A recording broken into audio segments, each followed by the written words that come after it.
Bismillahirrahmanirrahim. Alhamdulillahirabbil alamin wassalatu wassalamu ala asyrafil anbiya wal mursalin sayyidina Muhammadin wa ala alihi wa sahbihi ajma'in. Subhanaka la ilma lana illa ma 'allamtana innaka antal alimul azim wa la hawla wa la quwwata illa billahil aliyyil azim. Amma ba'd. Assalamualaikum warahmatullahi taala wabarakatuh. Nama saya Ahmad Arif bin Adnan. Saya merupakan pelajar daripada jurusan Syariah Perundangan dan nombor matrik saya adalah A189665 insya-Allah. Pada malam ni saya akan menceritakan sedikit tentang tajuk saya, iaitu yang berkenaan maqasid syariah sebagai dasar perniagaan orang Islam. Bismillahirrahmanirrahim. Setiap penciptaan Allah ada hikmah dan tujuannya, dan adalah mustahil bagi Allah menjadikan sesuatu perkara tanpa arah tuju dan matlamatnya. Manusia harus meyakini bahawa penciptaan tersebut adalah bertujuan untuk kebaikan dan kemaslahatan manusia. Manusia diperintahkan untuk mentadabbur dan bertafakur melihat hikmah di sebalik sebarang penciptaan Allah. Allah Subhanahu Wa Taala telah membantu manusia untuk melaksanakan tanggungjawab tersebut dengan menurunkan syariatnya yang dikenali sebagai maqasid syariah. Maqasid syariah ini adalah bertujuan yang dikehendaki oleh Allah Subhanahu Wa Taala dalam setiap hukum atau sebahagian besar daripadanya. Al-Quran dengan terang menjelaskan kepentingan ianya sangat dijaga. Sesungguhnya apabila Allah Subhanahu Wa Taala mensyariatkan hukum, sebenarnya adalah bertujuan memelihara kemaslahatan manusia dan membuka ruang-ruang kepada kita selaku umat manusia, ruang-ruang manfaat kepada kita selaku umat manusia, dan mengangkat segala kemudaratan terhadap kita selaku umat manusia, khususnya kepada umat Islam. Firman Allah Subhanahu Wa Taala yang bermaksud Allah mengkehendaki kemudahan bagimu dan tidak mengkehendaki kesukaran bagimu, yakni daripada surah Al-Baqarah ayat 185. Objektif atau matlamat di sebalik penetapan syariah dapat dilihat menerusi dua sumber utama kepada Islam, iaitu Al-Quran dan hadis. Firman Allah Subhanahu Wa Taala yang menjelaskan motif kebangkitan Nabi Muhammad sallallahu alaihi wasallam, dan tidak kami utuskanmu, yakni wahai Muhammad, melainkan untuk menjadi rahmat bagi sekalian alam, dalam surah Al-Anbiya ayat 107. Perkataan rahmat itu bermaksud kebaikan, kemaslahatan dan keharmonian. Justru jika kita memerhatikan alam ini, semuanya dicipta untuk kemudahan dan kepentingan hidup manusia. Begitu juga dengan hukum hakam syariah. Maqasid syariah juga dapat dijejaki menerusi ayat-ayat Al-Quran. Maqasid syariah secara umumnya terbahagi kepada tiga bahagian. Pertama, zuriyat, daruriyat ia adalah perkara-perkara yang termasuk dalam keperluan asasi yang mesti dipenuhi oleh setiap individu. Ia adalah kemaslahatan yang perlu dipenuhi untuk menjadikan kemaslahatan agama dan dunia. Jika tiada maslahah ini, kemaslahatan dunia tidak akan bergerak dengan lancar dan akan hilang nikmat dan keselamatan di akhirat kelak. Terdapat 5 perkara penting yang terkandung di bawah kemaslahatan ini, iaitu memelihara agama, yakni akidah, memelihara jiwa, yakni diri, memelihara keturunan, memelihara akal, dan memelihara harta. Kedua, hajiyat, iaitu kemaslahatan yang bersifat keperluan dan hajat manusia. Ia untuk menghilangkan kesulitan dan kesempitan yang boleh membawa kepada kesusahan hidup. Jika kemaslahatan ini tidak dapat dipenuhi, ia boleh menyebabkan kesulitan dan kesusahan hidup. Contoh yang dapat kita lihat adalah daripada kehidupan Rasulullah sallallahu alaihi wasallam.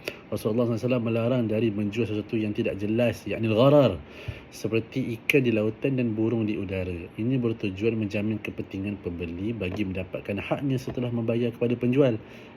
Okey. Bahagian yang ketiga adalah tahsiniyat, iaitu kemaslahatan dari aspek adat dan kesempurnaan akhlak. Jika hilang kemaslahatan tersebut, maka ia akan menyebabkan kehidupan menjadi buruk pada pandangan akal. Islam melihat aspek harta sebagai salah satu aspek dalam satu sistem kepercayaan yang menyeluruh. Harta adalah milik Allah Subhanahu Wa Taala. Manusia sebagai khalifah Allah Subhanahu Wa Taala di muka bumi yang telah diberi tugas untuk menguruskan harta tersebut dengan sebaik mungkin. Cara mendapatkan harta dan cara menguruskan harta mestilah bersesuaian dengan arahan pemilik harta yang asal, iaitu Allah SWT. Jadi kita kena ikut syariat, kita kena ikut panduan yang telah dijelaskan oleh Allah SWT seperti yang tertakluk dalam Al-Quran. Menjalankan perniagaan dengan penuh etika merupakan kewajipan yang perlu dipikul oleh setiap manusia yang beriman. Matlamat utamanya ialah untuk mendapatkan keredaan Allah Subhanahu Wa Taala. Konsep pelaksanaan syarak dalam Islam ialah membatasi perbuatan agar ia tidak terjerumus kepada perkara yang dilarang. Agama Islam sesungguhnya tidak melarang umatnya daripada memiliki harta kekayaan. Bahkan di dalam agama Islam itu sendiri, harta kekayaan yang dimiliki tidak dianggap sebagai penghalang kepada saat itu untuk mendapat hidayah daripada Allah Subhanahu Wa Taala serta memasuki syurga. Sebagai bukti, di kalangan 10 orang sahabat yang diberikan jaminan oleh Rasulullah SAW yang akan memasuki syurga, salah seorang daripadanya ialah Abdul Rahman bin Auf yang merupakan seorang hartawan dermawan di kota Madinah pada suatu ketika dahulu. Ternyata kekayaan yang dimiliki oleh beliau tidak menghalang beliau daripada memasuki syurga. Beliau mendapat jaminan memasuki syurga kerana beliau memperolehi harta daripada sumber dan cara yang halal. Harta tersebut juga telah digunakan untuk jalan kebaikan serta tidak sedikit pun melalaikannya daripada mengingati Allah Subhanahu Wa Taala.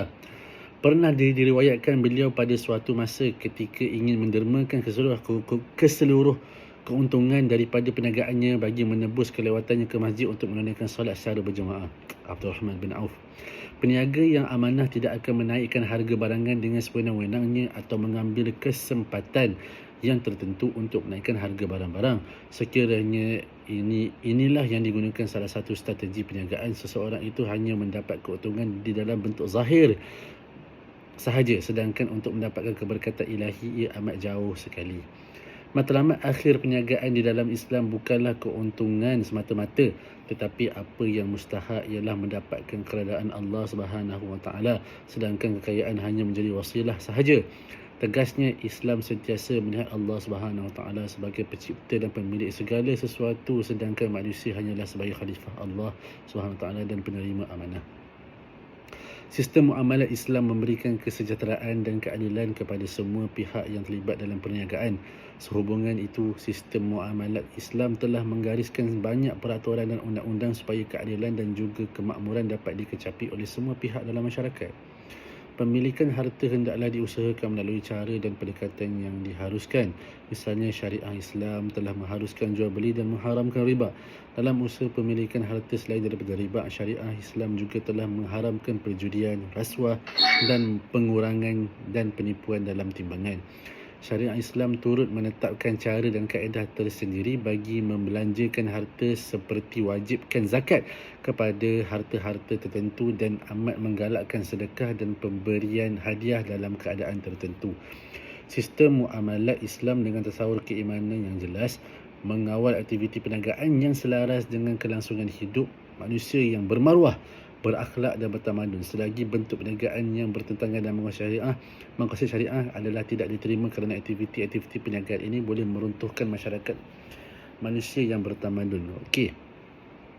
Kesimpulannya, apa yang dapat saya simpulkan daripada kisah berkenaan dengan maqasid syariah dalam konsep perniagaan ni, Islam sangat mementingkan kejujuran.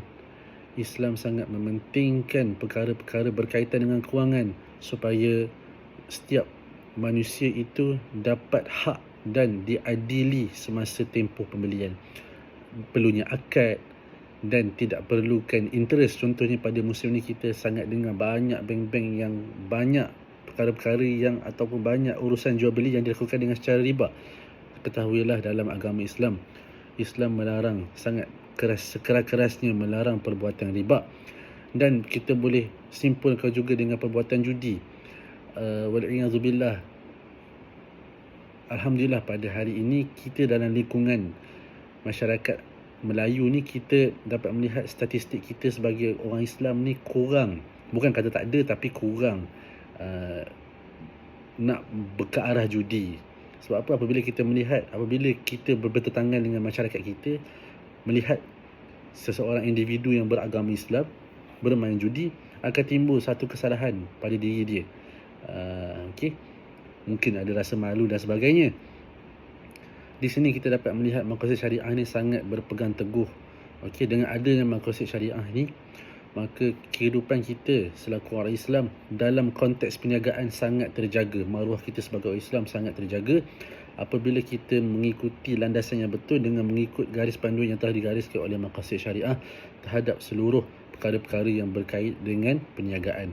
Hindarilah perkara perjudian, hindarilah perkara yang melibatkan riba, amalkan perkara yang mengadakan sistem yang halal supaya kita mendapat keredaan Allah SWT.